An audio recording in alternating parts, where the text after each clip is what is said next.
All right. After copious amounts of technical difficulties, hello everybody, and welcome to episode 8 of Tinfoil and Table Flips, Gamebreaker Nation's weekly Guild Wars 2 show. As you can see, I'm not Jonathan Jelenchek, but I will be hosting the show today. I'm Aaron Heath. So obviously we have a ton of information to get through today. The season finale for Living World Season 2 just dropped Tuesday, so we'll get into that. But on top of that, ArenaNet kind of dropped a massive atomic bomb this week that nobody really saw coming, so we're definitely going to jump into that after we go through the patch. But first of all, without further ado, let's introduce our co-host. You know him, you love him, he's the voice of reason here on the show. It's James Carr. Hi, everybody. I don't know about the voice of reason, but... And back from the far reaches of the Milky Way, it's our resident ranter, Mr. Roy Lindblau. Hey, folks, how's it going? Spent too much time out of the game, came back to see what happened and what changed, and wow, there's been a lot of changes. Indeed there has, indeed there has. And finally, filling in for John today, well, I guess I'm filling in for John, aren't I? Filling in for me today, someone who we've had on the show before. She's back. It's Mr. Mister? Mister? I'm sorry. I'm sorry. You must be so offended right now. Mrs. Robin Baird. I think it's hysterical. Good. She's not mad at me. Thank God. Oh, no. So, for those for the viewers who maybe didn't see the episode we had you on, tell us a little bit about yourself, Robin. Geez, I do things. I write for Gamebreaker. I stream a lot. I play MMOs. I play games. I write about them. I do a lot of things. So, she's the professional on our show. The rest of us are rank amateurs, but today we have a professional on, so that's cool. Showing you how to do it, kids. A professional game person. But ask her about her present last night. Yes. What did you get in your mail inbox in game last night, Arlie? A precursor I've been trying to get for what, 2.5 years now? Is that where we're at this point? Yeah, and who sent that to you? My husband 2 weeks ago. Yeah. Didn't tell me. And you just didn't get to know. No, he kept me like, that satisfaction that he wanted. Check out the Christmas patch and stuff, and I was like, oh, what's new? And he's like, well, not really anything. I was like, all right, I'm not worried about it. And then he was like, hey, new patch, you should check that out. I was like, I'll get to it. And then we all sent her the rest of the materials she needed to make her legendary. So congratulations to Robin on getting her legendary. I finally have my legendary. I'm probably the last person in the game who's been playing since the beginning to get a legendary. All right. I don't have a precursor yet, so... All right. You'll get there, Roy. You'll get there. Never fear. So, as I said before, we have a ton of material to get into, so let's just jump right in. The season finale dropped on Tuesday, Point of No Return. That's for Season 2 of The Living World. Someone want to give us a bit of an overview of just the first quest? Arcana Obscura was the name of the first quest. You want to talk about that? Yeah, Arcana Obscura was kind of cool. I liked it. It's probably the only part of the whole drop that I enjoyed. It was a nice harkening back to Guild Wars 1. Gave you a nice little historical perspective of some of the things we did and the characters we played with. It was done in a way that I felt was really kind of a nice way to do it. It brought all the information together in one spot. Everything was available. You could get it done. And like I said, my only issue with the whole thing was I don't remember there being 5 waves during the throne part. Why? Again, this is what I'm going to get into later. But after I killed the worms there, personally, I had to go through 5 full waves of enemies to, it was either 4 or 5, to take over the throne. I just thought that was a little excessive, but other than that, I really did enjoy it. Yeah, and to kind of elaborate on what Roy was saying about how he didn't remember there being that many waves, in this quest, we have to go back to the Derman Priory to talk to Ogden Stonehealer because we need to find out how to get through the door that we left that Seeds of Truth kind of left us with a cliffhanger on. And so we talked to Ogden about that, and it turns out we have to summon the ghost, well, an echo of the ghost of a character named Turai Asa, who was a character in Guild Wars 1. And basically we hearken in this quest, the Arcana Obscura, we do kind of a mock-up of a ritual that we had to do in Guild Wars 1, which is a set of trials to get ascended, which means becoming closer to the gods of Tyria. And what we're doing in this quest in the Arcana Obscura is kind of getting closer, undergoing this process to receive divine fire so that we can get through the door that we left off in season 4, episode 4, Seeds of Truth. And the way they do this is we undergo the same trials that the players did in Guild Wars 1, just kind of in a lesser capacity and in a shorter capacity. And how Roy said he didn't remember there being waves. There actually was waves in the Dunes of Despair mission, which is what that throne... Yeah, I remember there being waves. I just didn't remember there were that many. So yeah, if they did a 1-to-1, that was fine, but I just...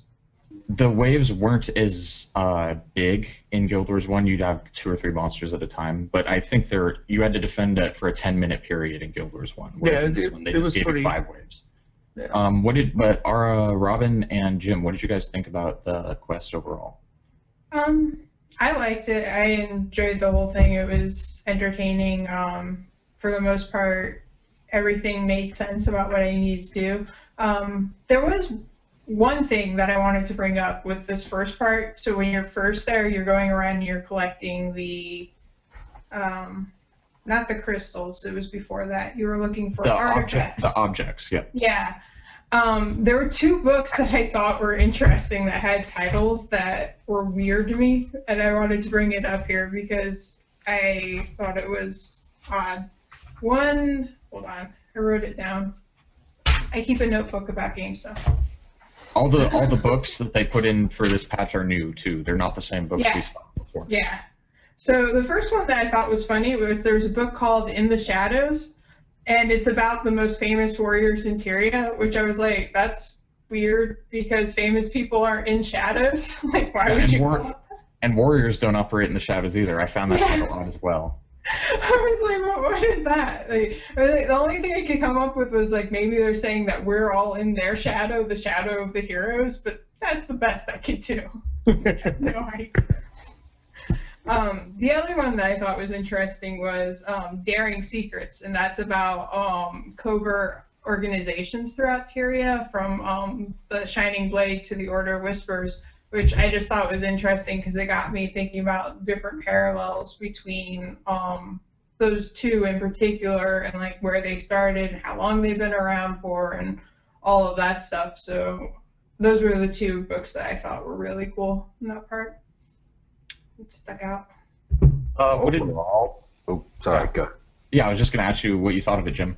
No, overall, I didn't play much of Guild Wars 1, so that, I guess, is my downfall. All I've got to go on it is you guys saying that, yeah, it was a really good nod to the whole Ascension bit from Guild Wars 1, but from a gameplay standpoint, I really liked it. It was fairly challenging. I mean, I'm not a full glass cannon build on my Elementalist when I ran through that bit the first time, but I run mostly assassins and then just soldier trinkets, and so I've got a little bit of vitality and toughness, but a lot of the stuff I was getting away with rallying on stuff that was burning and bleeding, and I liked the challenge of it. It was definitely a good, solid challenge for a solo player. It doesn't scale up as much as I would like when you have multiple people in the instance. I don't think it scales up at all, for that matter, but it was a good play. I enjoyed it. I enjoyed the story, like how it was forwarding the story, and I especially liked, for it was mentioned in chat, the doppelganger reference to Guild Wars 1. Yeah, with the, if you take the divine fire, if you take the divine fire to that mirror in the room where Ogden is in, and you use it on the mirror, you get to fight a doppelganger. And hey, everyone loves a free hairstyle change kit. So yeah.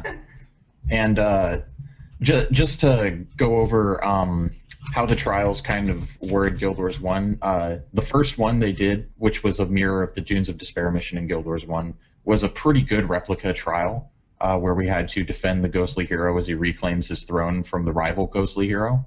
That was done really well. It was almost exactly the same as it is in Guild Wars 1, barring the time limit. The second one, which is a mirror of the Thirsty River mission in Guild Wars 1, was a little different because in Guild Wars 1 we had to defeat a certain amount of bosses on a time limit, whereas in this trial you simply had to blow through a room of enemies. There was no time limit aspect or wave aspect to it. It was just kill these guys and get this blessing. And the blessing enables you to be immune to conditions, which was really nice. And then you go on to do a third trial, which is a mirror of the mission in Guild Wars 1, Elona Reach.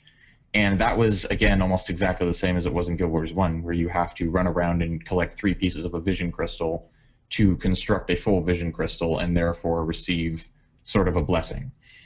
And so we completed all these 3 things, and the ghostly hero rewards us with a torch of divine fire. And that's kind of the end of the quest. And Ogden says, take the torch with you to the door. One thing I wanted to agree with Robin on was the fact that I did find this patch extremely challenging. I nearly died quite a few times doing that quest, and that surprised me because I hadn't really had that issue with a lot of the previous Living Story. How did you, Roy and Robin, how did you guys find it, like, challenge-wise? I just considered it just came across as a normal kind of quest for me. I mean, they were level 80, so I had to adjust my expectations down, to how fast I could clear it. But that once I saw they were 80s, it was like, oh, okay, this is just going to take time. Like I said, my biggest issue with it was just the number of waves. It's like this whole I'm trying not to go off. This whole expansion just felt like they kept adding things to it, just to make people play longer. And this is one of the first places I noticed it. It was like, really, we've got to go through 4 or 5 of these when 3 of them would have been enough.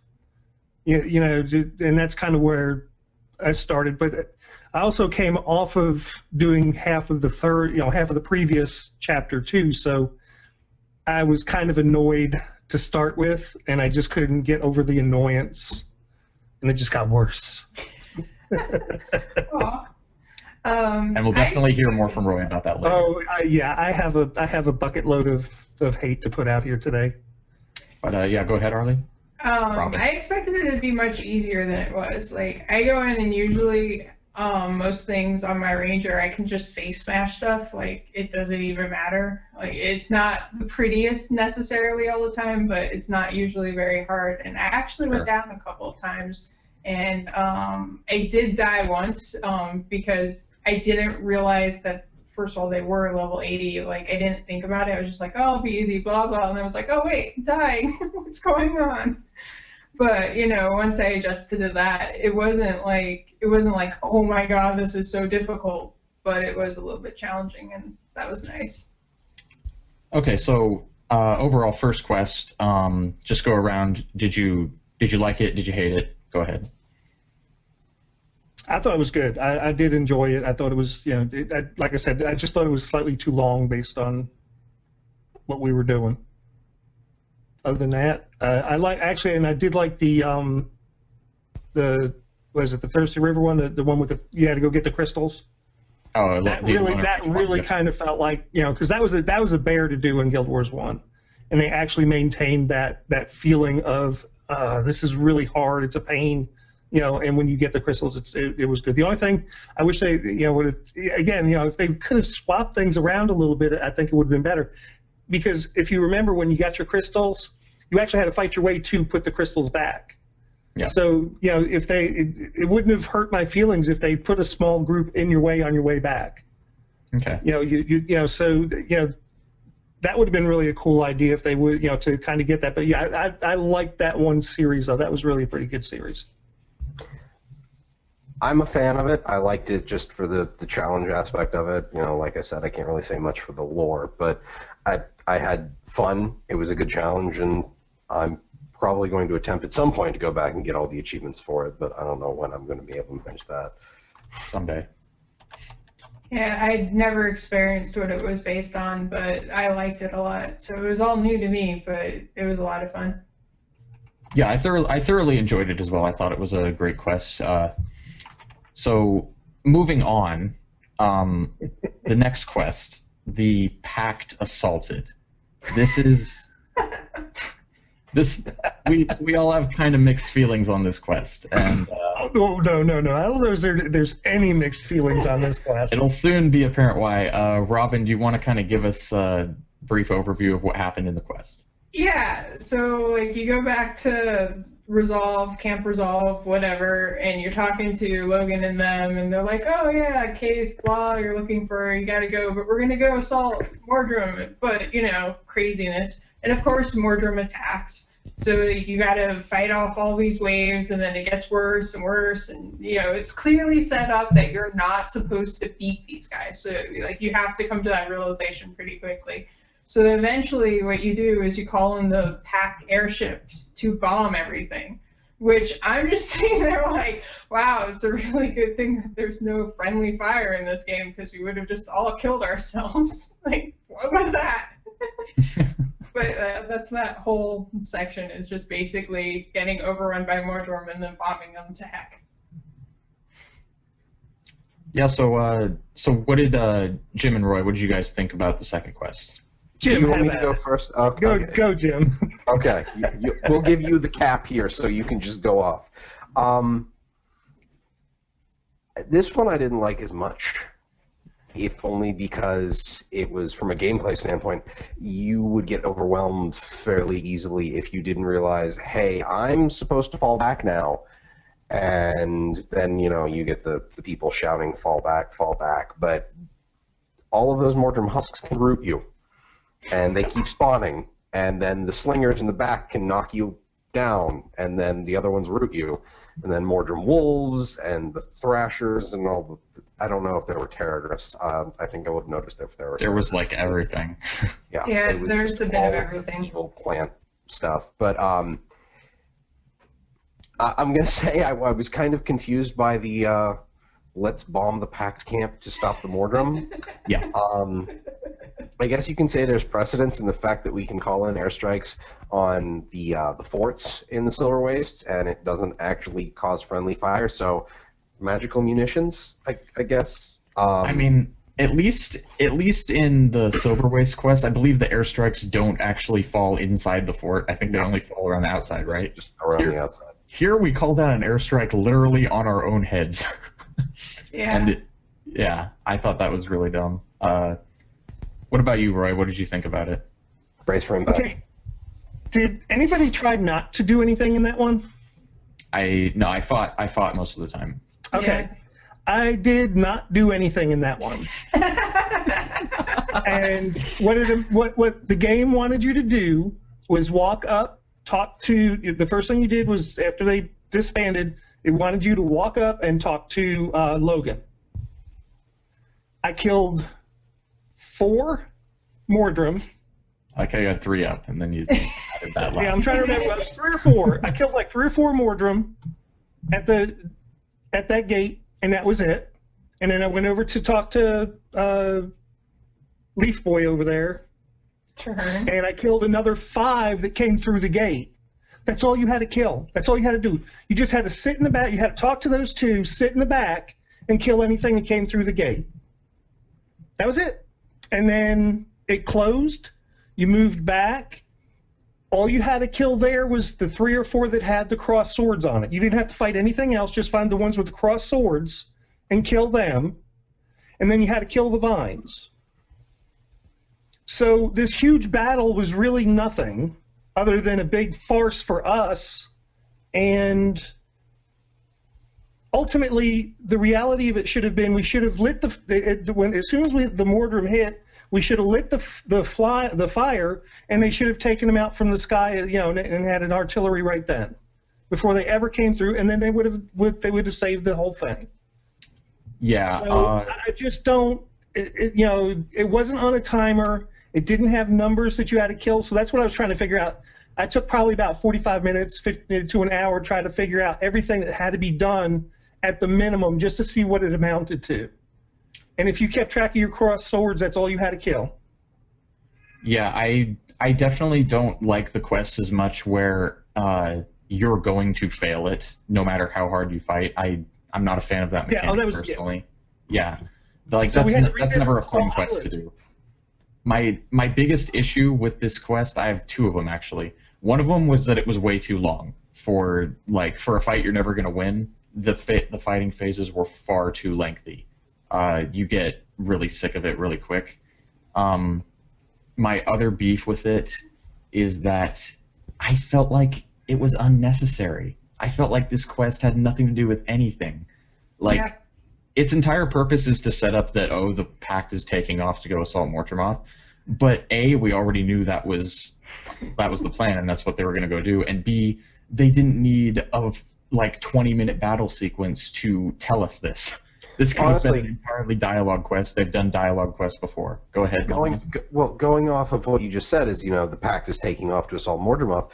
This could have easily been, Pact members rallying around you, the commander, as you take a minimal force to hold off the Mordor while the rest of the Pact gets into the airships. That probably would have been a better idea. I think what they were going for, what my assumption of what they were going for was that they were trying to do something that would make it feel like the stakes are getting raised. Like this place where your base that you've been your hold in place has gotten attacked. I think they were going for trying to make it feel like more imminent and like, oh my gosh, everything's on the line, we got to go do this and all that. I think that's what they were going for. For me, it fell flat, because like you said, it was pointless. There was no point to it. I didn't feel like more threatened or anything. It was just like, okay, this was silly. So it was a miss on them. It's obvious that they had the plan in place to light the fires and bring in the artillery.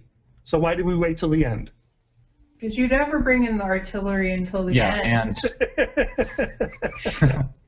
And I think the obvious reason why this quest was there is because they needed to fill the 3 quest minimum quota for an episode of Living Story. So this quest was very much fluff. One thing I did like at the very end was kind of the fond exchange of farewells between characters. Bram, promises his mom, Air, that they'll go hunting. Go ahead, Robin, go. The one thing I really did like, that I thought was really cool, was when Air walks up with Bram and she's like, oh, this is my son. And both Logan and Zoja are like, what? What? Yup. Uh-huh. That actually... What was it? Zoja's line was like, who knew that Air had progeny or something like that? Secret progeny. So hilarious. Secret progeny, that was what it was.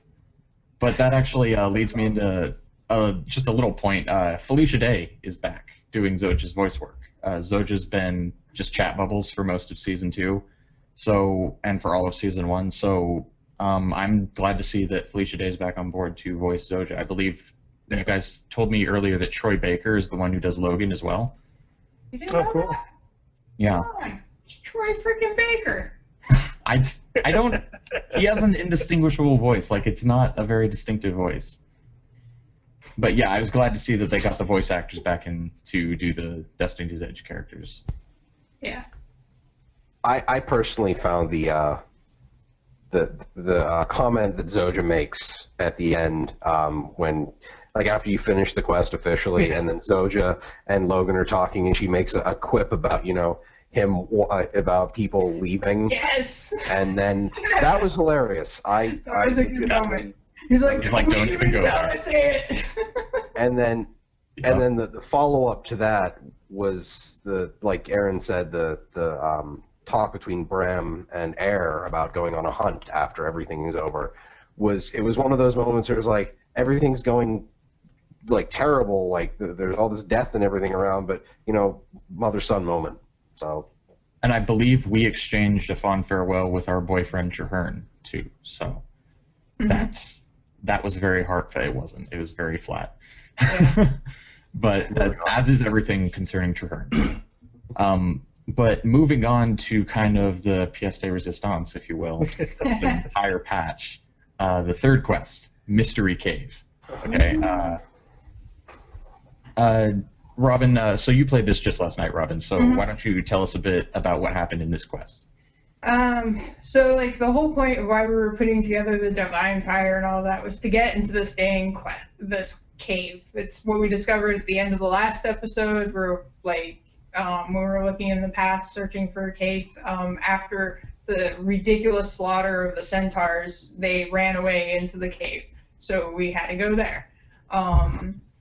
So that's pretty much what going into this episode, what we were trying to do the entire time. So we finally got there. We finally opened it up. I felt like the opening of it was kind of like, I don't know, like things were attacking, but it was pointless because, you know, all the other guys were fighting them. All I was doing was sitting there and channeling the opening thing 3 times to get it to open. And then as soon as it was open, they all ran away, which could be an interesting thing, but at the same time, it was kind of like, okay. Anyway, so then you get in and you watch the seed of what happened in the past, which was actually kind of upsetting for me, like to watch just the way everything played out. Because... And what was it, pray tell, that happened in the memory seed? So they were following Wynn, first of all, because she knows something, who knows what, something, about the Sylvari, and she wouldn't tell Fallon, how do you say her name? Fallon. That's my understanding. And she wouldn't tell her, so then they're there, and she's like, all right, well, if you're not going to tell me, there's this prickly burny bush over there, and I'm going to torture you with you until you tell me. So then she runs off to collect it, and Kate's left with Wynn, and basically what ends up happening is Wynn begs Kate to kill her so that she won't be tortured into revealing this information. And Kate, being the gray morality character she's always been, hi dog, sorry, kills her. Dog is welcome on the show. He just decided that I am not paying enough attention to him. So Kate kills her, which is upsetting for a lot of reasons. Like, on the one hand, it's good because it saves her from torture. On the other hand, I'm sitting there, I'm going, Kate, you're a thief. You have stealth. This whole second season, we've been watching you stealthing with other people around. Why didn't you just take her away and save her? Like, I don't understand why the only option was to kill her. But that's what she does. And before she kills her, she does reveal to Kate that the Sylvari are meant to serve Mordramoth and their things, and that's like, oh yeah, there's that. But by the way, like, we had pretty much known that since like the end of season 1, more or less. Like, oh yeah. I mean, yeah, good. It's confirmed. I'm happy about that. But like, out of everything else that happened in this episode, that seemed like the least of all the things, because we knew that. Like, there was no. I don't really know how else it was going to work out, you know? Yeah, that was definitely something the community had theorized very early on, and pretty much everybody at this point knew that that was going to be the big reveal. So while it was the big reveal, it wasn't the big reveal. Yeah, yeah. Definitely it was a much bigger deal for me that Kate killed Wynn. Like, and then... Well, there was good news with that, though. At least we didn't have to do it. True. Like we did with the centaurs? Yeah, I mean, you know, the centaurs. Let's go there for a minute. You know, we had to go kill the centaurs. I didn't want to do that. As a matter of fact, I didn't go do it.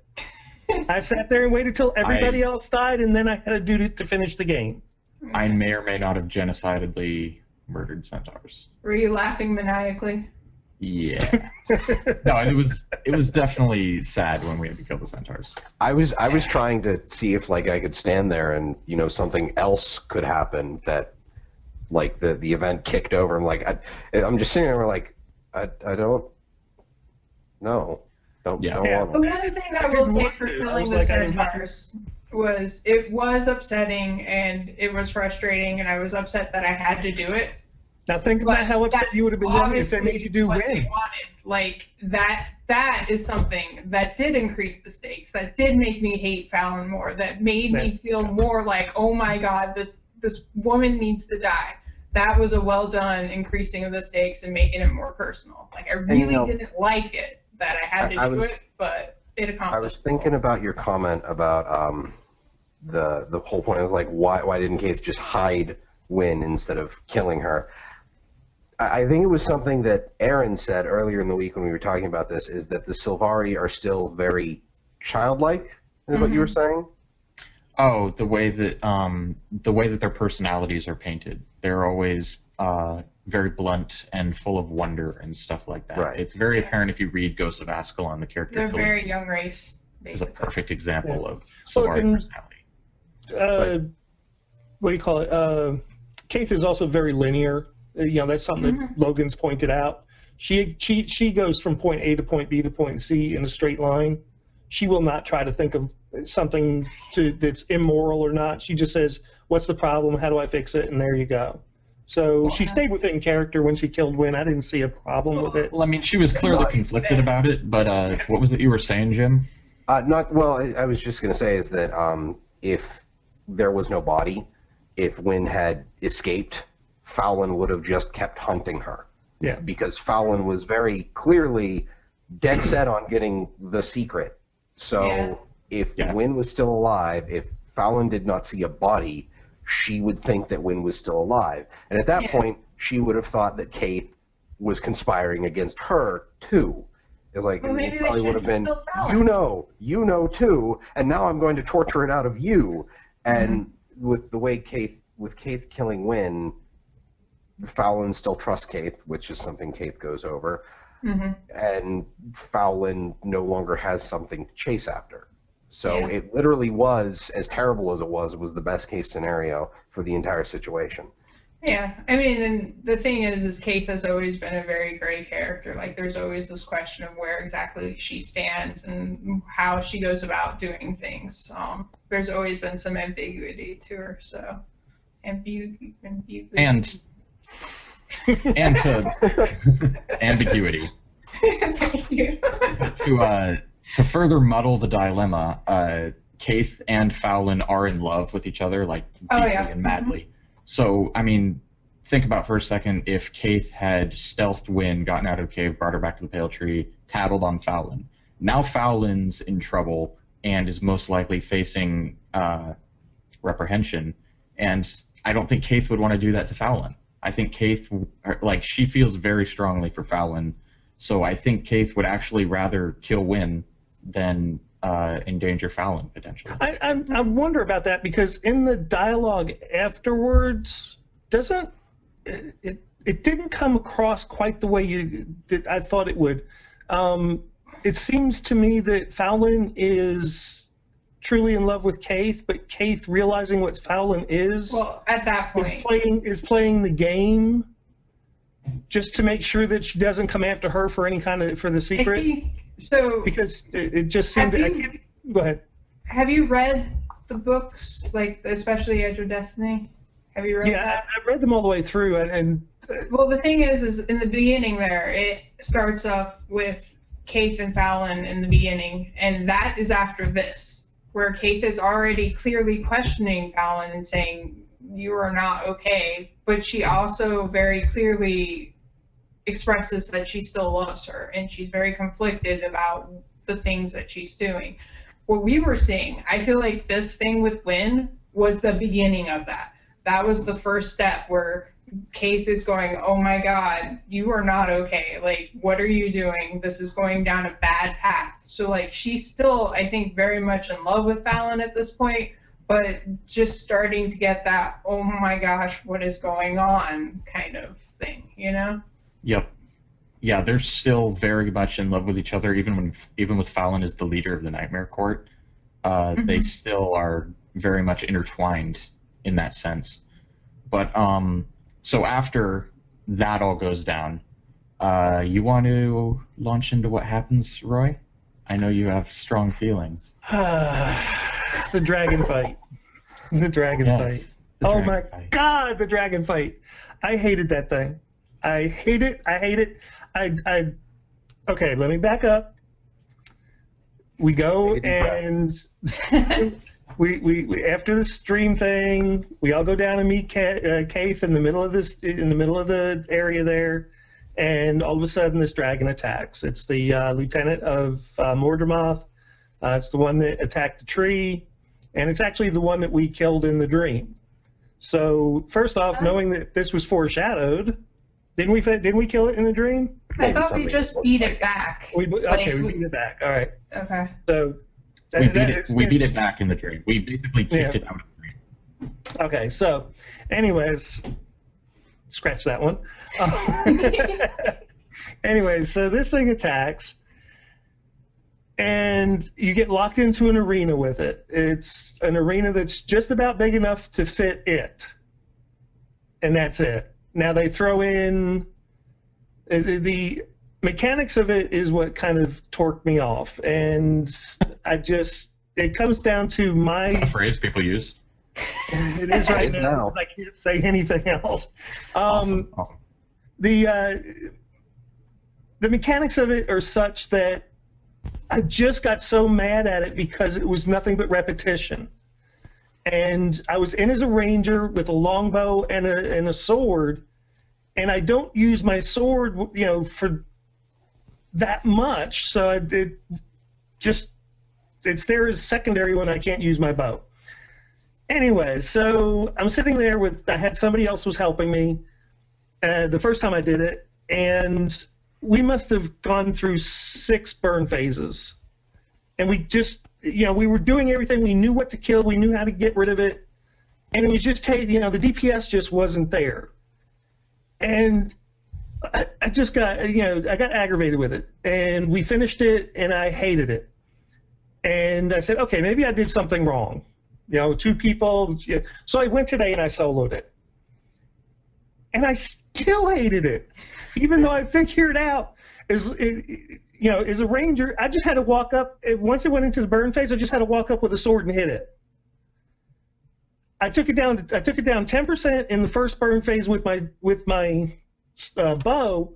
After I got it to the second burn phase, which took forever, I took the rest of the 90% off with the sword. Mm-hmm. I'm like, that sucked.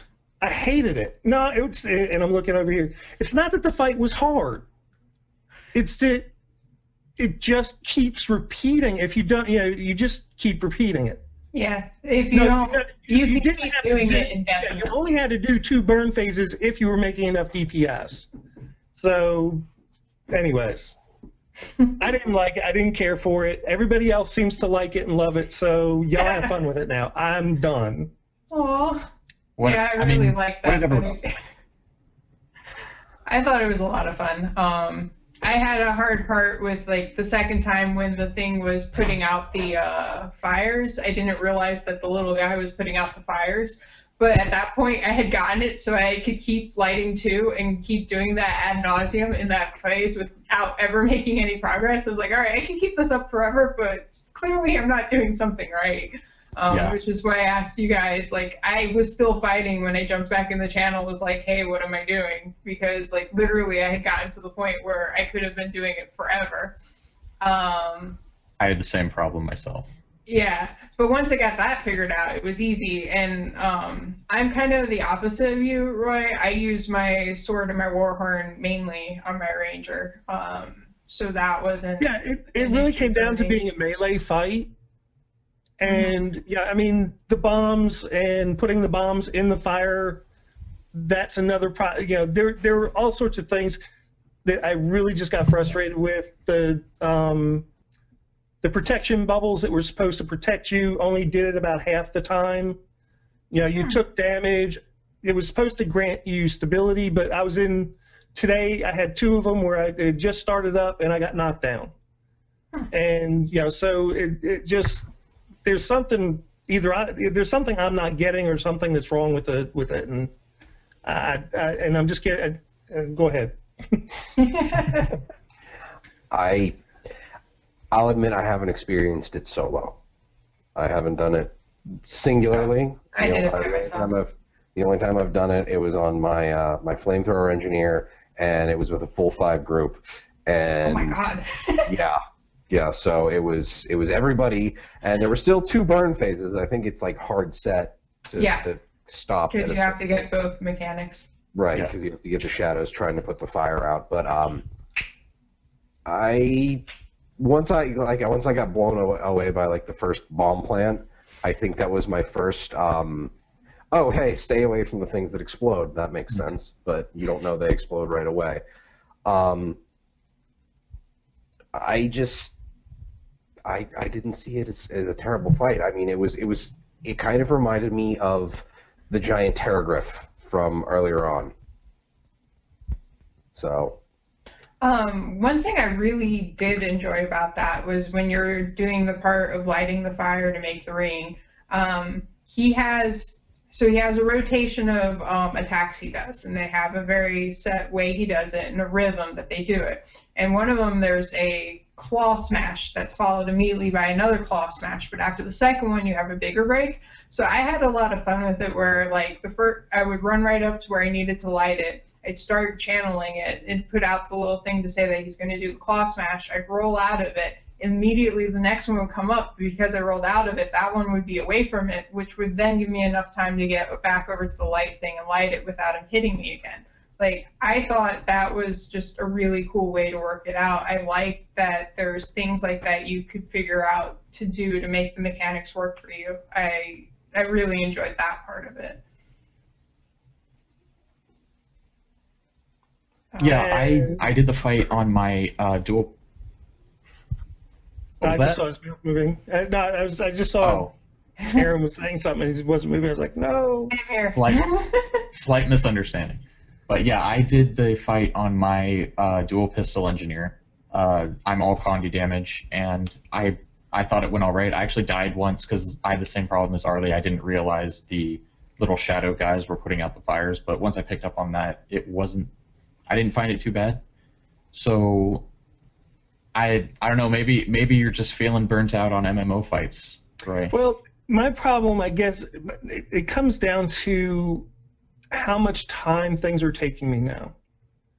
And it just seems that this game is adding more and more things to take more time to keep you there. And it probably is more related to raiding than it is to anything else. Raids were an idea that was there to keep people playing, so they pay their $15 per month. That's all it was. It was a system to keep subscribers, thinking they were happy. And kind of knowing that and seeing the mechanic behind the curtain, I don't care for it. And unfortunately, I think this is going to be a problem for me anyways, because this is what people appear to want. They want this raid type experience, but the problem is it's a waste of time for me. I can do that. If they didn't, what was the point of bringing in another mechanic to that fight? Why 2 burn phases? Why did it make a difference? Because now you have the shadow guys putting out the fires. It's a further level of management. But they were there putting out the fire in the first part. Level. I'm pretty sure that No. They weren't. No, that's part of the second. That's part of what happens the second phase. But I'm like, I don't know. I just don't get why. I would disagree with you that it's there to make it take more time. Just solely from the fact, and you guys know this, my time has been pretty consumed by WoW raiding and Dragon Age last few months. And I came in and I did the end of the last Living Story and all of this Living Story in, 3 hours at most last night? It probably took me about 3-4 hours to do it this second time. A little longer on the first time. But it's not I'm kind of looking at it. Yeah, I'm just kind of looking at it going, why they could have saved 10-15 minutes off of it and you would have gotten the same story without adding an extra mechanic that was silly. I don't know. It wouldn't have felt as epic. I have to admit, like when I beat the dragon and I got to walk up and stab it in the face and it died, I felt happy. I was like, yeah, die. You know, like it felt. I did like spiking the dragon. So I feel like if they had done all of it in just 10 minutes, it would have felt like a really big letdown. It would have been like, oh, Well, wow, that's all? Okay. You know? It's a comment. You know, it's not that I want them to rush through it. You know, I like a longer. I don't know. I can't figure out why it's a pain in the ass to me. It just is difficult to articulate right now. No, well, I mean, everybody keeps telling me it's this, it's that, it's this, it's that, and to me, it's just excessive. It's excess work just to do something to take longer. That's how you know, if they could have done something different to make it longer, you know, I don't know what they could have. To me, it would have been a better fight if something happened at the halfway mark and the vines came down and everybody came in. You know, something along those lines. So, you know, I mean, so what you're saying is the escalation mechanic didn't feel like an escalation mechanic to you. The thing that was supposed to make the fight feel bigger and more intense. No, it just made it more aggravating. It didn't do anything to make it feel more epic. The same thing, and one of the other fights I talked about with you guys last night was the one we did in the previous chapter with the champion for the Centaur Shaman. The Centaur Shaman. That to me was not that to me just became another aggravation. Well, for me, that one was because I didn't want to be killing centaurs in the first place. Well, I didn't want to be killing them in the first place, but then I'm trying to fight this thing, and then halfway through the mechanic, they add more of the more annoying part of it. So to me, it's like they've made, you know, they give you an annoyance that has to be killed before you can do damage, and then that's not good enough. We're going to make more annoyances in front of you, so it takes you longer to kill something, and they're not being. I don't know. That's just like, to me, that's just how video game boss fights happen. And that's my point right there, because it's been said. It's not that ArenaNet is doing something to make us use time. It's just the model we've had and everybody is used to is one that it creates the it gives you something to do so you're happy enough to stay and pay your $15. That's what raids really were for. And because that mechanic is so tied into raids, that's what we're going to get. It's not that they're going to make $15. Even though we're not paying $15, because people want the experience of a raid. They want the next step. They want that next thing they have to solve. They want to get past it. What's happening is that next step was there previously just to keep you playing. They didn't have to be very imaginative with it. But I mean, if people enjoy a mechanic, if it's a mechanic that people enjoy and they like playing and they like combating, then is it really tedious? I didn't find it tedious. I thought it was a fun fight.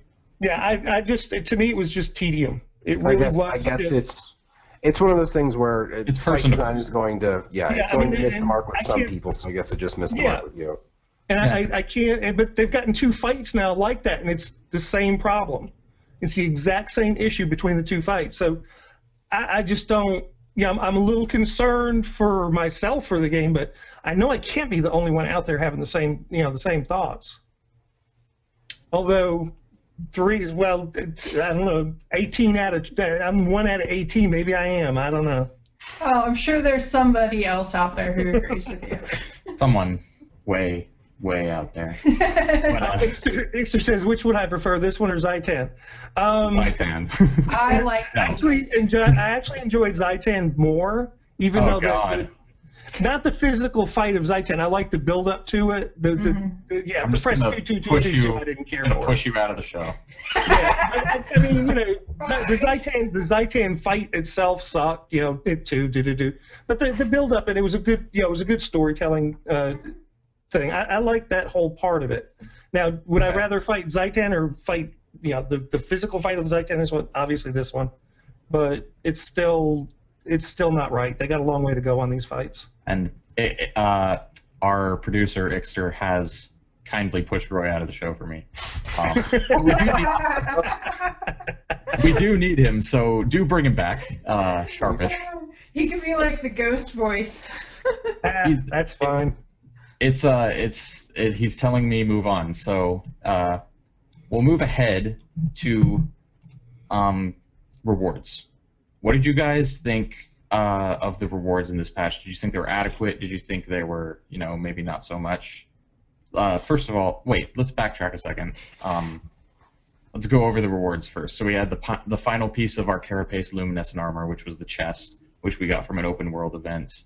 And we got lots more bags. We got the personal bandit chest in our home instance for finishing the story.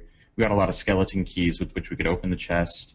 And we got the celebration booster from one of the quests, a boot voucher, which I thought was a little misleadingly named, and we had a new mini and a new tonic at the Crest Trader. How did you guys feel about the level of reward in this patch? I honestly think the Vinewrath fight should be kind of added into what you consider the reward, because I actually enjoyed that. I really enjoyed the Vinewrath fight. I like the mechanics of it. It's very reminiscent of Scarlet's Marionette, just 3 lanes instead of 5. But it was a bit easier, yeah. Yeah, a little bit. I mean, a little less coordination because you've only got the 3 lanes, but it was fun. I mean, there's always stuff going on. There's always, more Mordrum wolves to jump on your face and kill you. Side note, when I was doing the story, Aaron was with us, and then there was a point in time where Mordrum wolves spawned. I think there were like 8 or 9 of them, and they all jumped Aaron. All at the same time. There was it was like the funniest 12. thing ever. Because we just look over and we see this giant pack just all hunched over him. But there's Mordrum wolves, they spawn champions in, there are elites and champions, and there's stuff going on, and it feels like the old big living world events from season 1. Yeah. So, and the fact that that's there and in the game and it's going to be repeatable, I'm perfectly happy with that, and I would definitely consider that one of the rewards. Is that staying beyond this living story? As Is far that as I like know, it's part of the Silver Waste events. Yes, I'm pretty sure it will stay. And thank you, Jim, for mentioning the fight, by the way, because it completely slipped my mind to talk about the fight. But yeah, that event is also new. Is it part of the world boss rotation then? Because there was the TBD on there, and this happens at the very end of the Silver Waste. So you have the build up to the breach, then you do the breach, and then this happens after the breach, regardless of whether you succeed or fail the breach. This will always pop. Oh, well, that's nice. It's just succeeding the breach gives you a heck of a lot of extra stuff. So yeah, and this is the event I mentioned that you get your final piece of Carapace armor from the chest piece. Right. You'll get a guaranteed chest piece upon your first time completion, then RNG chance for subsequent chest pieces. Yeah. See, I feel like the rewards on this whole living story have been kind of meh. Like. Really? Yeah. I've enjoyed them.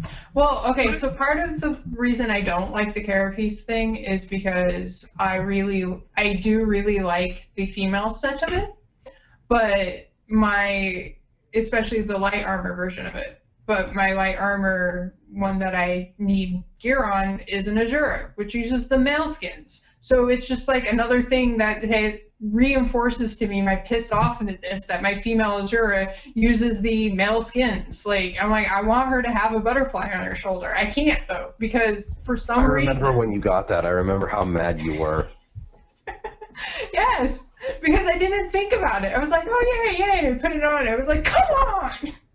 Yeah, because the butterfly on the shoulder is actually something I really enjoyed about the armor set. And then when people were saying, oh, the Asura, and was it the Char also that didn't get it? Yeah. Yep. And I was like, oh, that sucks, because that little butterfly is so cool. Yeah. See, my thing is, as long as it wasn't RNG, I'm good. You know, it's good. It was a nice bunch of stuff, and it felt, commensurate with what we did. So there's a little bit of RNG, because I think you can get vouchers and tokens for the Carapace armor out of the bandit strong boxes, but it's one of those things where it's like, if you're in the Silver Waste anyway, you get the shovels, you get the keys, especially out of all of that silky sand. I did want to mention The one I wanted to specifically mention was the Carapace armor voucher you get at the end. I got a boot voucher. I don't know if that's RNG, or is it everyone gets a boot? I think it's everyone. I got that too. Okay. But I thought this was, oh, I'll get a boot chest, in my inventory. So I double click it and I get nothing. So I was like, well, that was useless. That unlocks your ability to purchase it. Yeah, and every single other piece, you clicked on the thing and you got to choose which one you wanted. This one piece didn't work like that. No, they had that. They had that earlier on. They had a couple of those where you can either have it in your inventory or you can double click it to basically unlock it on a per character basis. All the ones I did, it just buy this from the vendor. I think it came in like the episode where the Skritt. Where the boat and everything came in, is you got a voucher. Mm-hmm. I don't remember getting the voucher, but I'll take your word for it. I thought it was misleadingly named because it was called just a Carapace boot voucher, I think. But yeah, I don't know. One other item I really enjoyed was the celebration booster. I know it's like what, but it's a birthday booster that's only an hour long. And what I love about those is they give you double world XP. So I hopped into Edge of the Mist and karma trained that away for an hour, which was nice. But go ahead. I was just gonna say, the thing is, I don't know what they could do to make the rewards more like of a big deal for me, because like I'm always going to be annoyed about the Azure and Char thing because I have some characters that it affects. But like even outside of that, like for me, most of the time playing Guild Wars 2, rewards are often beside the point. Like I have things that I work towards, but I want to see the story and all of that, and I don't know what rewards they could legitimately offer within the context of the story that would make me like, ooh, I really got to get that, Yeah.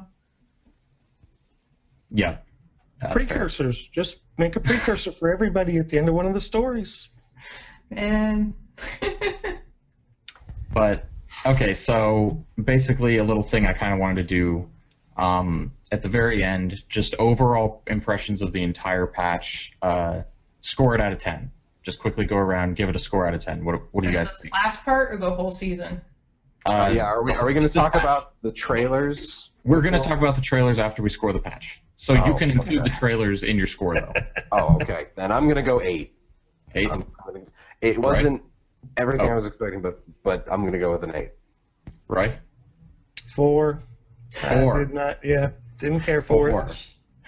That's probably the lowest I've ever done anything for Guild Wars 2. And Arlie. Well, Robin. Her screen name is Arlie. That's why I keep calling her that. It's fine. Everybody knows me as Arlie. It's cool. Yeah. I would give it a 9. Like, I really enjoyed pretty much everything out of this patch. The whole pack attacking us and stuff, like we said, was completely pointless, and that's the only reason why it's like 10, because it was really stupid in my opinion. It's just like, why are we doing this? But I enjoyed pretty much everything else with it. Yeah, I myself, I'm more inclined to give it a 7, because for the same reason Arlie gave it a 9, but just because that was an entire quest that was 1 out of 3 quests, so that was kind of a third of the patch that was sort of useless. So I'm giving it a 7. But, so without further adu, let's get into the news this week. The news that dropped the day of the patch, ironically. It kind of a ball started rolling down a hill slowly, and then it picked up. This is how this happened. So the morning of the patch, before the patch was actually released in game, the news cropped up on Reddit that ArenaNet had filed a trademark for Guild Wars 2 Heart of Thorns. And I went on the trademark, the U.S. trademark website and looked this up, and the morning of, and yeah, they filed this trademark on January 8th, which was about a week or so, a little more than a week before the patch. And then the patch came out, we all played the patch, and lo and behold, there's a trailer at the end of the patch for Guild Wars 2 Heart of Thorns. And I believe we have the trailer queued up. We can have it played here. There it goes. Yeah. And so I just wanted to kind of ask you guys, before we start really dissecting the trailer, a lot of people are saying Guild Wars 2 Heart of Thorns, this is going to be an expansion. And what do you guys, first of all, what do you guys think about the likelihood of this being a full-blown, traditional expansion? And how do you think it might tie into the announcement that they're going to make at PAX South, which is upcoming on January 24th? I don't think quarterly. I was going to say, I'm sorry. The quarterly report for NCSoft said there was upcoming chance for a expansion. So seems like, to me, it just seems like a pretty good idea. Yeah, but it says that every year. Like the year before, we had this discussion too, because the same thing was said in their NCSoft report. Yeah, but that last time, Robin, the company walked that back. After they made the announcement, a week or two later, they walked it back. They've gone almost 2 months now and not walked this one back. So I would say just for their stockholders' sake, they're going to do it. Whether it's a planned thing or if it's going to come out in 6 months where they're going to have to build it from scratch. Yeah, that's going to be all I'm curious at this point. That's something I did hear, that the projected earnings for Guild Wars 2 in 2015 are significantly higher than like almost any other game for NCSoft. I haven't actually seen the spreadsheet for that, so I'm not going to confirm or deny it. You did? Yeah, I did see it. Yeah, they're calling for December of 2015 to have $91 million. I wish I had grabbed a graphic for that to throw up on the show. I didn't. It was just something I came across during the week and didn't even think about it. Which is basically double the previous Decembers. I think we had 45 million or 48 million, and they're saying 91 million for next December. So that's why I'm saying six weeks out to November or so, we should see this thing drop for 6 months. Okay.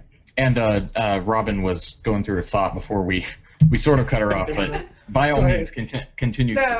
It's all right. Like I think it will be expansion-like. Like it might have characteristics we would normally expect in an expansion, but I'm not 100% sold on it being like a full-blown typical expansion. Like I don't know exactly what it will be, but I feel like all the people who have been setting their hopes and dreams on an expansion since the launch of the game originally are maybe going to be a little disappointed, because I don't think it's going to be what that is, The only problem I see with it is, even with Guild Wars 1, you had prophecies, you had factions, you had Nightfall. Technically, if you want to get real technical about it, you could call Factions and Nightfall expansions, but they really were standalone games. Yes, you did not need Guild Wars Prophecies to buy and play those games, so they were standalone games. Yeah, but the thing is, so ArenaNet has experience with doing additional content, which people would call expansions, but aren't actually traditionally considered expansions. Let's go off of World of Warcraft, because the juggernaut in the MMORPG. It always continues the story. But I just linked those earnings forecasts to chat, by the way. Okay. Thank you. Like in World of Warcraft, it's always a continuation of the story. ArenaNet previously just said new story, and I'm not entirely sure, but there weren't any serious direct references between the three campaigns, correct? There were some overarching plot points that happened. You could look at it and be like, "Hey, that happened because of this in Prophecies." Especially in Prophecies and Factions, there are overlapping characters, particularly Menlo, Brother Menlo. He's in both games significantly. But Nightfall is very much its own game. The antagonist for all three games turns out to be overarching, but you don't find that out until Nightfall. So the games are and characters travel to and from and in between games, and there are quests that link the games together. But the main stories of each games are, apart from the antagonist, are mostly separate stories completely. Right. So Heart of Thorns could very well be an expansion for Guild Wars 2, but it might not be an expansion in what we think an expansion should be. But I'm definitely going to be as well. It's definitely going to be this big chunk of new content. Can I interject my feelings about them doing this at PAX South real quick? Yes. Go. Okay, so like I go to PAX East every year. Every single year I go to PAX East. I love it. It's great. But they are only ever there in the smallest of smallest presence. Is like they'll do stuff with the press. They'll like maybe occasionally be on a panel or whatever. But like for most people go to PAX East, it's as if they are not there at all. Like they're not on the floor. They're not like doing other things.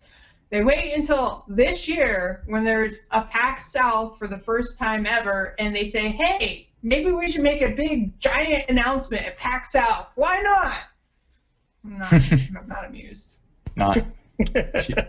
Robin is not happy with this decision. It'll be okay. And yeah, guys, just looking at this earnings forecast, they're forecasting 91 million for third quarter of 15 and 53 million for fourth quarter of 15. Third quarter of 14 this year was 20 million, so they're talking $70 million more.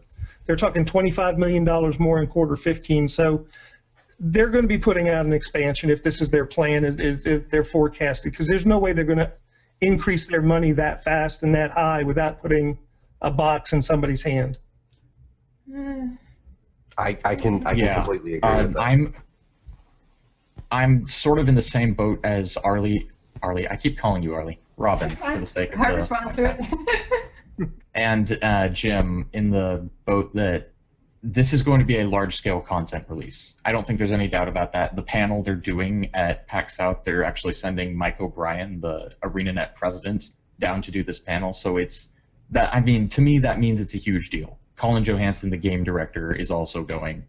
And they're the two that are kind of presenting this panel. Now, this panel that they're doing at PAX South is actually going to be a 90-minute panel. Yeah. That's going to require... it's streamed. Yeah, and they're live streaming it, and they're promoting it too. Like, they're promoting this hugely. So to fill a 90-minute panel, they're going to have a lot to talk about. Like, they have a massive amount of material, and they're sending the president down. They're sending Colin Johansson down.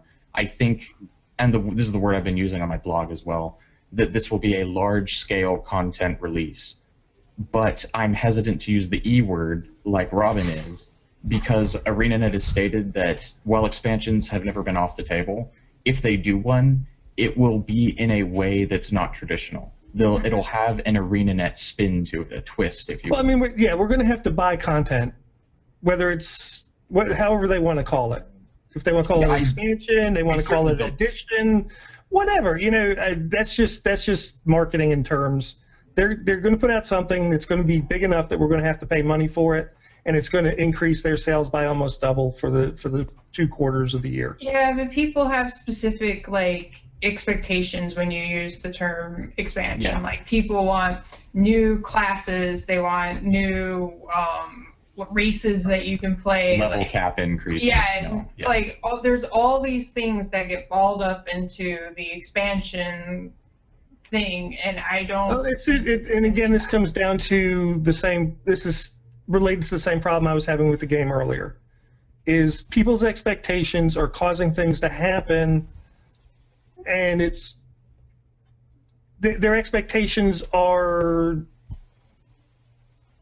ill-interpreted for this game. You know, you want rating. Well, if you're going to make rating the way that people expect rating to be, then it's just going to be a grind, and it'll take people a while to realize if that's what it's going to be, because it really wasn't anything in another game. I think they could do rating their own way without making it that. That's what I'm hoping, but I'm not seeing it. I'm not hopeful right now because of what I've seen in the way they're doing these smaller things. And I believe these are test I don't beds. think any of this is building towards that. Like, I don't think anything we've seen in the living story has anything to do with what they're thinking for rating. I think it will be completely different. That's where I disagree. I really, truly think that these are where they're testing their ideas for the rating.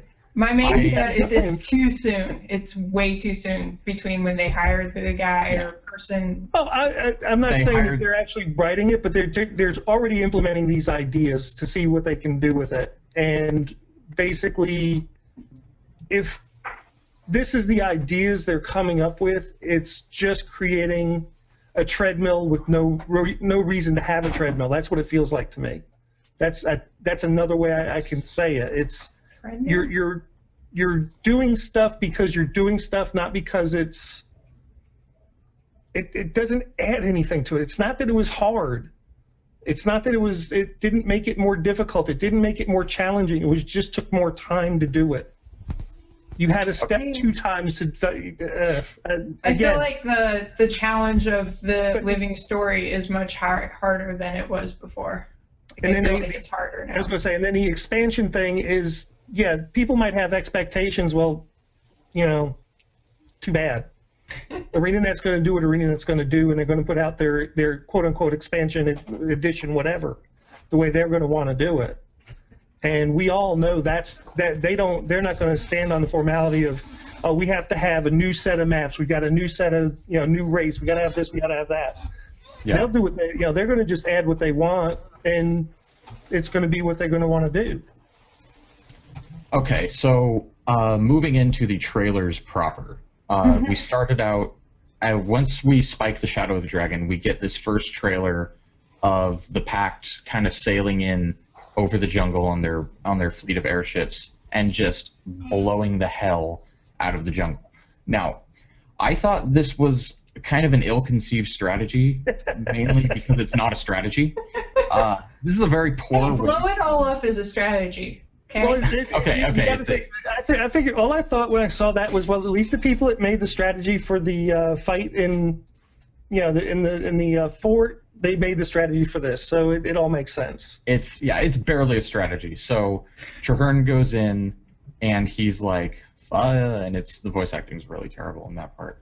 But it's really, I cringed when Traherne said fire.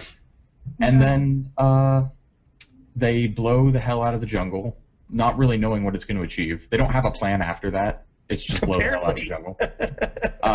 And then they get attacked in midair by giant Mordremoth vines. Surprisingly, right? So, what parts about that trailer stood out to you guys, if any? Literally, the only thing that occurred to me was like, oh look, now they're getting rid of the rest of Destiny's Edge. I was just thinking about that. If they just got Troy Baker and Felicia Day back, there is no way they came back for a minute's worth of dialogue. And maybe for the lulz. Also, they can't be dead. Everything I have learned from books and gaming and TV shows is if you don't see a body, they're not dead. Well, even if you do see a the Hound, Game of Thrones. And this is my favorite part right here, where you see, I don't know if it's matched up with us or not, but there's Logan and Zoja hanging off the front of this thing. It's honestly like.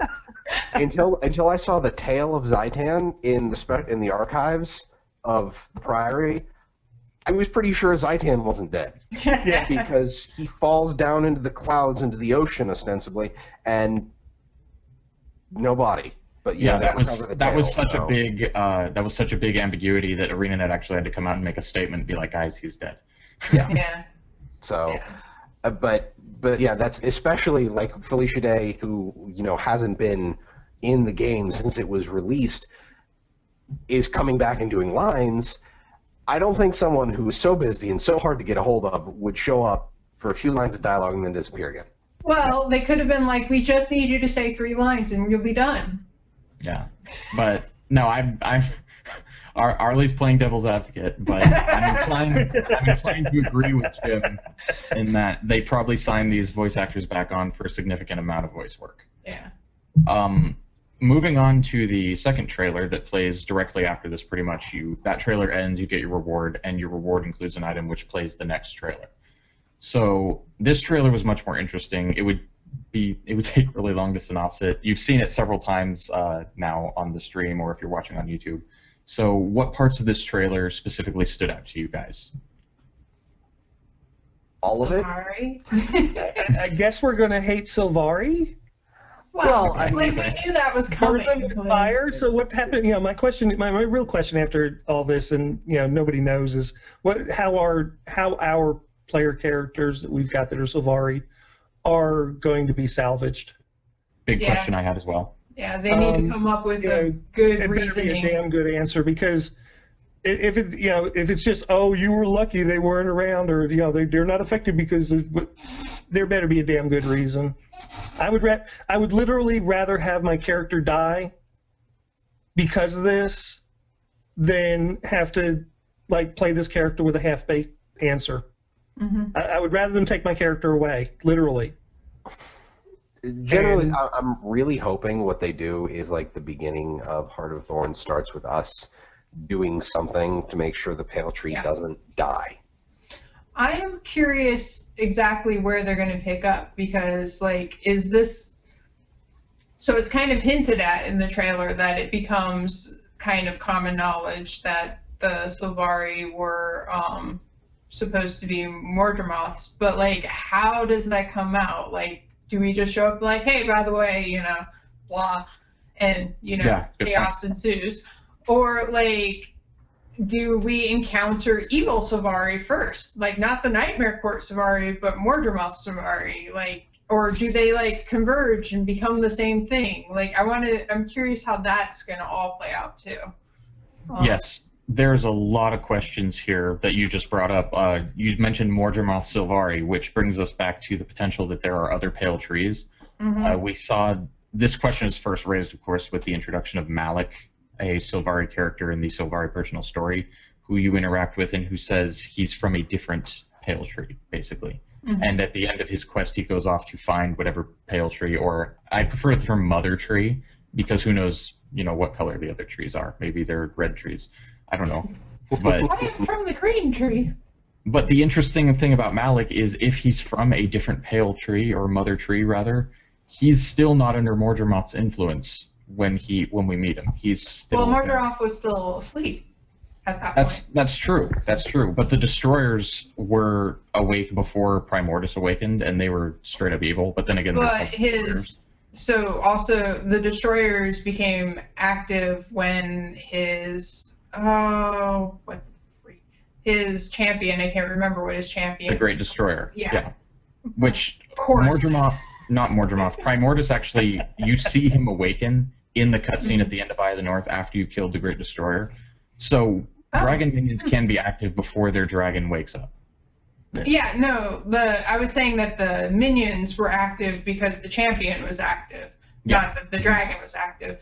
Like, Scarlet was sort of, as far as I understand it, was like Mordremoth's first champion. She basically broke herself from the dream because of the machine that her mentor, Omad did.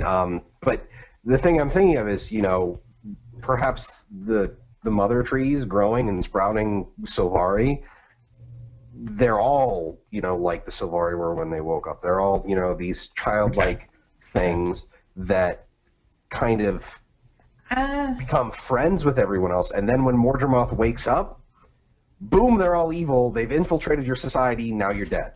Because Mordremoth is life and the mind.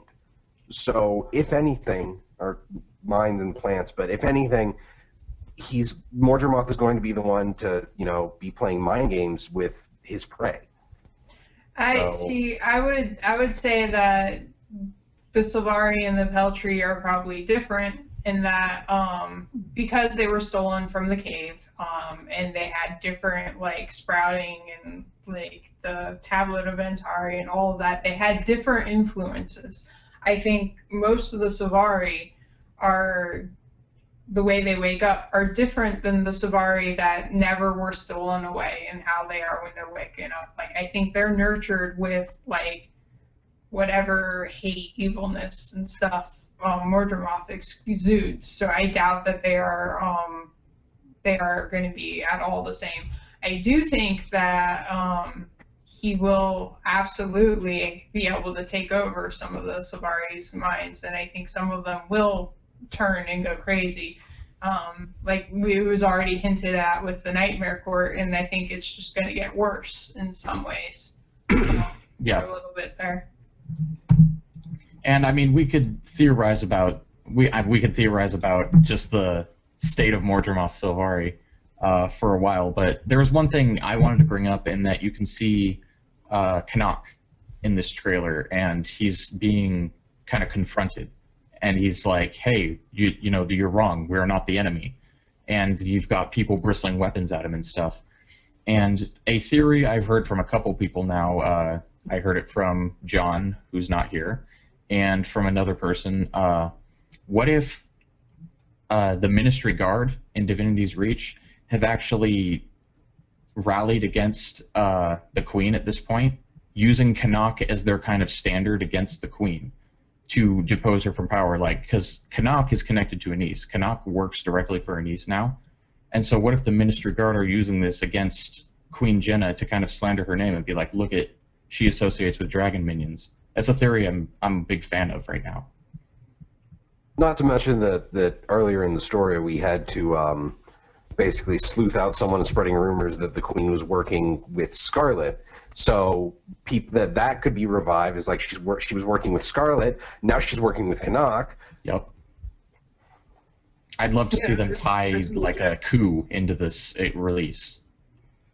Well, yeah, I'd like to see some political outcome for this. That's one of the things I was kind of interested in the game, you know, from the start. And you know, we got very little of the political intrigue going on. You know, it's all been chasing dragons and, you know, Scarlet. I'd like to know what some of the behind-the-scenes mechanizations and machinations are, you know, in Divinity's Reach and with what the Queen is doing, and the fallout, basically. Yeah, the fallout of everything, and I can't think of what's his name over there in Beetleton. Caucus. Huh? Caucus. I said that really fast, didn't I? Caucus. Yeah, you said it outside. You did say that out. Yeah, Caucus and where he's going with what he's doing, because there's been a lot of groundwork laid on that whole story, and nothing's come of it. You know, Caucus has done a lot of stuff in the city to weaken the Queen, and there's very little that they've done to touch on that whole storyline. Yeah, fair enough. Was there anything else that stood out to you guys about these? I mean, I know I have a ton, so I'll let you guys go first. Obviously, the Nightmare Court are becoming much more prominent, and I am really okay with that, because after it was the Toxic Alliance, they just kind of went away. Well, the crate went away, more or less. Yeah. You know, it was another one. Yeah, no one cares about that. Yeah, so it's nice to see that they're making sure that large factions of, you know, quote unquote evil people, the enemy factions of Tyria, are staying relevant. It's nice to see that they're bringing the Nightmare Court back to the fore, especially since, you know, we see Fowlin just kind of impale a guy with her spear and just kind of like, aha, I killed you. And hopefully we get some kind of resolution to that. Maybe we actually get to kill her now, instead of her just, you know, monologuing at us at the end of story mode. They've certainly made us hate her. They've given us reason to kill her. I haven't hated a character in a book or a game this much since I can't remember the name of the character, but from the Golden Compass, the character Nicole Kidman played. I haven't hated a character from a game or a book more than that since then. Skylar from Breaking Bad. That's all I'm gonna say. Not actually seen Breaking Bad. I'm ignorant. I've never seen it. You guys, now nobody on the panel got my joke. I'm sorry. Okay. Viewers will know. Arlie's looking down and she's embarrassed, so she must not have seen it either. Viewers will know the reference, okay? But anyway. I've been kicked off the show. Yeah. Roy, we've been kicked off the show. But one thing that I thought was super huge, and is probably the most sensational shot of this whole trailer, everyone's going on about it, is the shot near the beginning where you have the camera panning around a mysterious floating, hovering figure, and it's cast some sort of spell, this sort of enchantment, some sort of incantation, something, and this building in front of it turns this magnificent gold color. A lot of people are theorizing that this creature is a Mersat. I think it's very likely. It has these sort of trailing tendrils off of its back that are very reminiscent of the Mersat wings that we saw on the models in Guild Wars 1. I should have queued an image of a Mersat up, but I didn't, so I'm foolish. I thought it kind of looked like a seer, which were one of the other 5 old races that were around at the time of the previous Elder Dragon Rising. They're actually responsible partially for the survival of many of the races because they sealed away their magic in a bloodstone to starve the dragons of magic sustenance, which is a key plot point in Guild Wars 1. But I thought this creature looked like a seer because it has what appears to me, at any rate, to be a large mantle across its shoulder that kind of sticks up over its head. And the seer models in Guild Wars 1 were known to wear that. But at the same time, I feel like ArenaNet could have taken artistic liberties with the Mursat model and given them, whatever type of new armor they see fit, which is fine. I'm all for updated models and stuff. So what do you guys think on the possibility of Mursat, seers, anything else it might be? From what you guys have told me, like going back to my lack of Guild Wars 1 knowledge, from what you guys have told me about what the Mursat meant to Guild Wars 1, I am honestly kind of psyched to see something like this, and that they brought the Forgotten back up with getting into the cave. That can probably point us more towards, where the gods went as a possibility, because that's kind of a big deal too. And especially now with Zaitan officially dead, that's gonna matter. Like, what the heck is going on with all of this magical energy that's flying everywhere? Like, maybe the Mursat could tell us if they actually, decide that they want to be helpful at this point in time. So there's your Mursat. And Jim has been a dear and gotten us a Mursat picture for Ixter to pull up. So thank you, Jim. I was going to say now, in the storyline of Guild Wars 1, we didn't really get to interact with the Mursat until after we saw the seer, right? Because was that right? You aren't supposed to, but you can encounter the Mursat beforehand. Yeah, but they were very painful to do so. Yeah, they'll obliterate you with spectrogony. Yeah. So I'm thinking that I kind of like the idea that this would be a seer rather than the Mursat, because he's getting be the same step. It would be getting us ready to deal with the Mursat. Yes, that's one of my theories as well. That would actually I can understand and think of the parallels that we're following. We've already done Ascension. The next step would be to get your imbued armor. The next step then would be to fight the Mursat. We might see something Mursat-like, or we might see the Mursat, or have the play of the Mursat beforehand. But again, it would be just really, really painful to do. And then all of a sudden, this here would pop up and say, "Here you go. This is how you can fight them and get better." That would actually make a lot of sense within the game. And I can't see us fighting the Mursat just for the sake of defeating them in this release. If we end up fighting the Mursat, I think it would be to kind of beat them into submission to get them on our side. I really think we're going to have, if they come into the story, we're going to have to end up allying with them.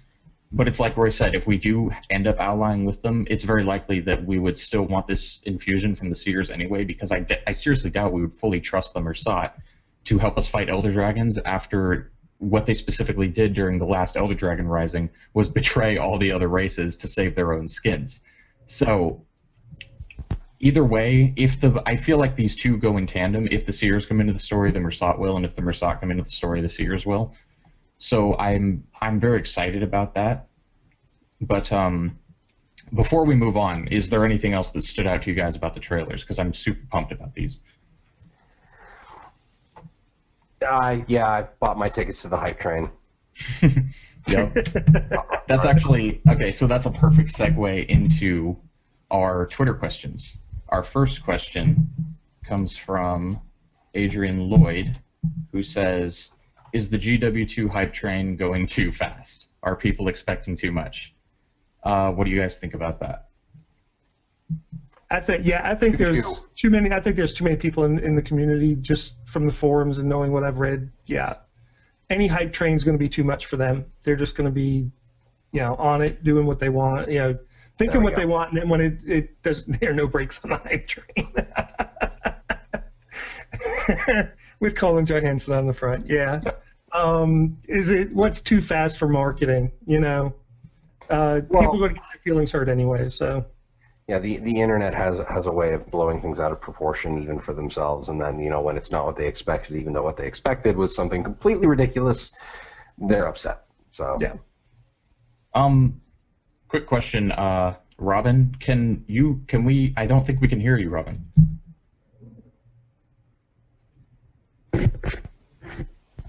There you go. No. Nope. We can't hear Robin. Well, while Robin tries to figure out her tricky audio situation, I'm inclined to agree with you in that people jumped on the hype train for this game up to release, including myself, to the point where I was actually disappointed with the game at release. I've grown to love it, but at release I was disappointed in the game. They promised a lot more than they delivered, and I hope they learned from that, and I'm kind of trusting them to not do it again because I'm on the hype train, just like everyone else is, even though I had reservations about it. I'm totally on the hype train. I just hope they do it right this time. I've kind of not gotten there. It's almost kind of nice. I don't have any expectations for what, they're going to do. Hopefully it'll be fun. It'll be something different, and everybody will, like it. But I'm just, there's things I'm seeing that I don't like, and it's really kind of keeping me very balanced on where the game's going. I got into a lot of discussions on the forums a few months ago with, there was a discussion with the economist, John Adams, I think, where they were talking about RNG, and that really kind of opened my eyes, that discussion, to a lot of things that I didn't, I came to understand that I didn't like, which it didn't bother me at the time, but as I thought on it, and the more I thought about it, I really came to understand some of the problems I was seeing in a lot of games, not just Guild Wars. A lot of RPG games and that sort of thing. It's just one of those things where that kind of, with those realizations, then it was kind of like a snowball effect with me, and I'm really kind of holding everything out at arm's length as far as RPGs goes. Just the way it is. Okay. I don't know if we got Arlie back yet. Nope. I don't think Robin's audio is back yet. Well, obviously she can hear us. Hang in there, Robin. Keep trying. We believe in you. But we do have limited time and a couple more questions to get through, so I feel like we could bundle these next two questions into one sort of question. Try to go over them really quick. First of all, Joe at VTavik. John? Oh, we're going for... No, Tavik and Deo both sent in questions. Okay. So first of all, Joe at VTavik says, since Heart of Thorns is more than likely going to be an expansion, what are your top 3 things that need to be in it? And then John, our host that's not here today, asked, if there is an expansion and if they open up weapons or other professions, what weapon and profession combos would you want to see? So top 3 things from the patch, make one of them a new weapon type. Go. I'm going to go with, I'd like to see races. I would love to play a Tengu. I would like to see new weapon types, because that is far more likely than new classes / professions, because it would be a pain to just put in a whole new class along with all the additional stuff. But that and new skills, especially expanding out the elite skills, because the elite skills, some of them, a lot of the professions, you have a single elite skill that really works. I like the racial elite skills. Some of them need to be tweaked to make them more viable, but a lot of the racials or a lot of the elite skills just kind of feel meh.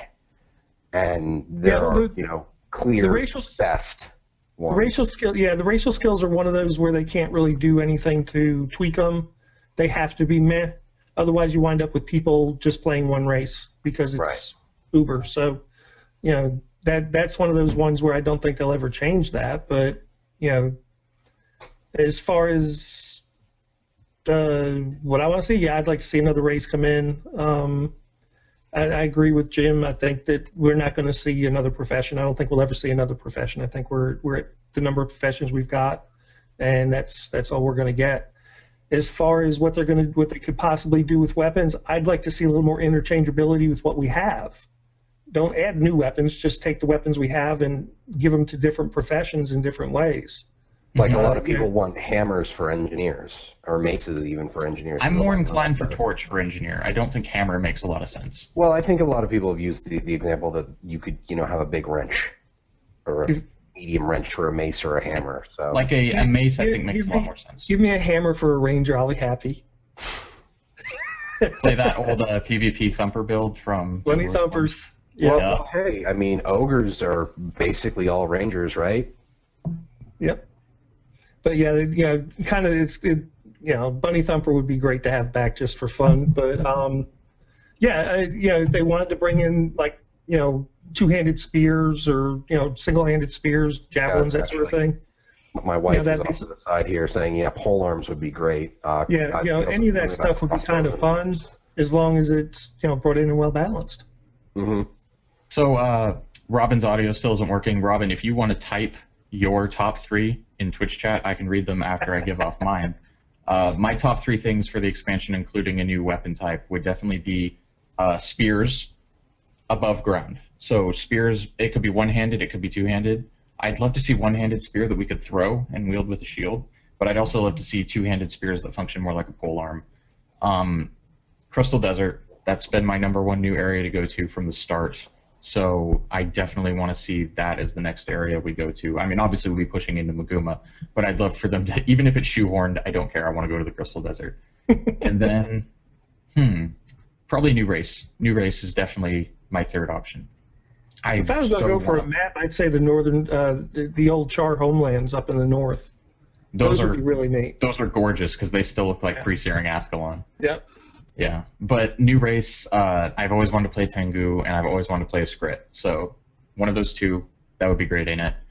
But let's see if Arlie got her. Let's see, Precursor Scavenger Hunt is her first one. More Living Story.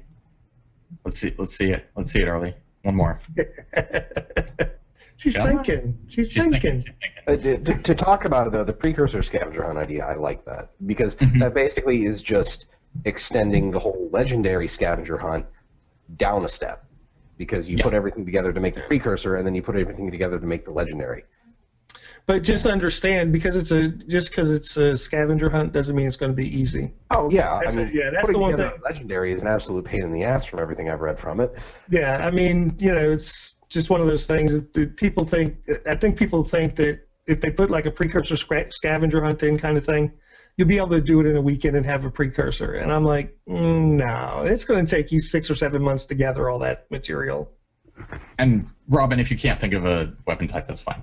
I was just goading you, but we do need to wrap up the show. So without further ado, Jim, where can you be found on the internet? I can be found at MilthanesMMO on Twitter. Alrighty, and Roy, what about you? Internet. You can find me on Twitter at RoyB62 and on the YouTube at Schadenfreude Productions. Good. And I know Robin still doesn't have sound, but she does write over at GameBreaker.tv, so check out her articles there. And she is at Arlie82 on Twitter, so go follow Robin. And we're very She's gracious. also got a Twitch channel for Yes, twitch.tv/Arlie82. So go there. As for me, you can find me at Guild Wars Monk on Twitter.